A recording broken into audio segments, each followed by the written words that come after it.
10 మినిట్స్లో అయిపోయే lunch box recipe pepper rice ఎలా చేసుకోవాలో చూద్దామా. చాలా సింపుల్ రెసిపీ అండి. దీనికోసం ఒక కడాయిలో కొంచెం నెయ్యి వేసుకుంటే ఈ రైస్కి టేస్ట్ బాగుంటుంది. మీరు వద్దు అనుకుంటే ఆయిల్తోనే చేసుకోండి.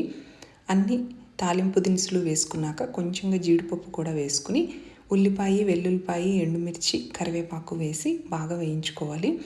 ఉల్లిపాయ పచ్చి వాసన పోయి మెత్తపడే వరకు వేయించి కొంచెం ఇంగువ కూడా వేసి ఒక 5 మినిట్స్ ఫ్రై చేస్తే చాలు, మనకి ఉల్లిపాయ వేగిపోతుంది. ఇప్పుడు జీలకర్ర పొడి, అలాగే కొంచెంగా పెప్పర్ పౌడరు, ఉప్పు వేసి ఈ మూడేనండి, ఇంకేం వేయక్కర్లేదు. బాగా మిక్స్ చేసుకున్నాక స్టవ్ ఆఫ్ చేసుకుని కుక్ చేసుకున్న రైస్, మీకు ఏ రైస్ ఇష్టమైతే కనుక అది వేసుకోవచ్చు. నేను సోనా మసూరి రైస్ వాడుతున్నాను. మీకు కావాలి అనుకుంటే బాస్మతి వేసుకున్న టేస్ట్ బాగుంటుంది. జస్ట్ 10 మినిట్స్లో అయిపోతుంది ఈ రైస్ లంచ్ బాక్సెస్లో ప్యాక్ చేయడానికి.